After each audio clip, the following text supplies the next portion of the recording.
ओम श्री गणेशाय नमः। ओम भूर्भुवस्सुः तत्सवितुर्वरेण्यं भर्गो देवस्य धीमहि धियो यो नः प्रचोदयात्। नमस्कार दोस्तों, आप सभी को वट सावित्री व्रत की शुभकामनाएं। इस साल 19 मई 2023 शुक्रवार को सुहागिन महिलाएं वट सावित्री व्रत रखेगी और विधि विधान से बरगद के पेड़ की पूजा करेंगी।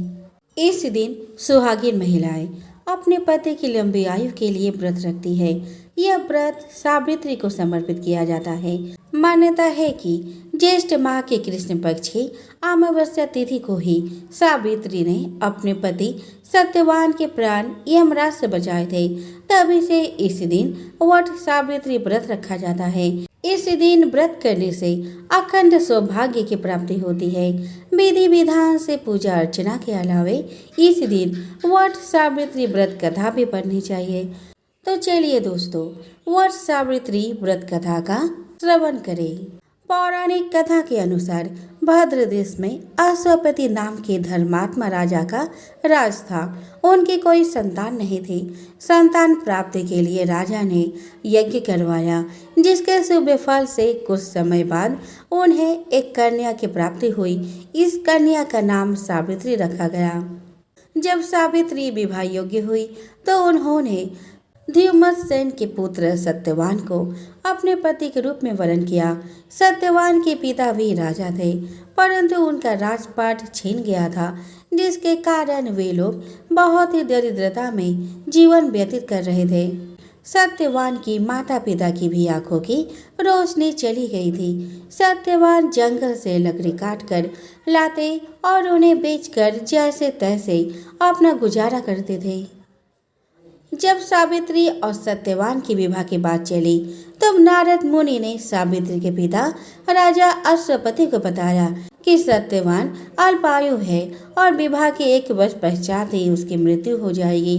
जिसके बाद सावित्री के पिता ने उन्हें समझाने की बहुत प्रयास किए, परंतु सावित्री यह सब जानने के बाद भी अपने निर्णय पर अडिग रही। अंततः सावित्री और सत्यवान का विवाह हो गया।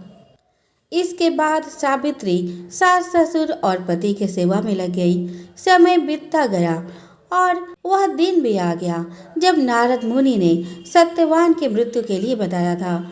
उसी दिन सावित्री भी सत्यवान के साथ वन को गई। वन में सत्यवान लकड़ी काटने के लिए जैसे ही पेड़ पर चढ़ने लगा, उसके सिर में असहनीय पीड़ा होने लगी। तब वह सावित्री के गोद में सिर रख कर लेट गया।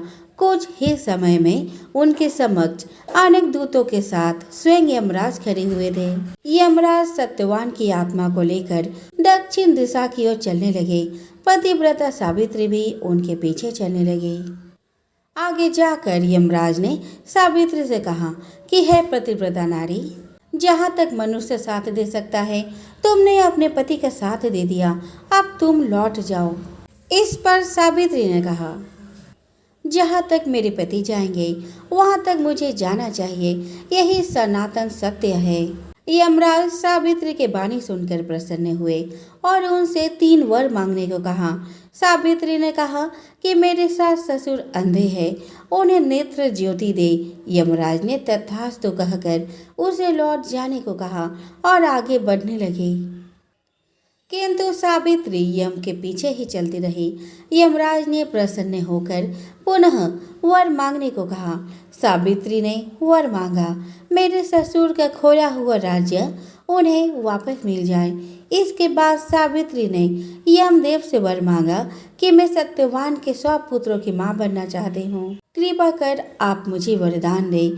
सावित्री के पति भक्ति से प्रसन्न होकर सावित्री से तथास्तु कहा। जिसके बाद सावित्री ने कहा कि मेरे पति के प्राण तो आप लेकर जा रहे हैं, तो आपके पुत्र प्राप्ति का वरदान कैसे पूर्ण होगा। तब यमदेव ने अंतिम वरदान को देते हुए सत्यवान की जीवात्मा को पास से मुक्त कर दिया। सावित्री पुनः उसी वट वृक्ष के पास लौटी तो उसने पाया कि वट वृक्ष के नीचे पड़े सत्यवान के मृत शरीर में जीवन का संचार हो रहा है। कुछ देर में सत्यवान उठकर बैठ गया। उधर सत्यवान के माता पिता की आंखें भी ठीक हुई, उनका खोया हुआ राज्य भी वापस मिल गया।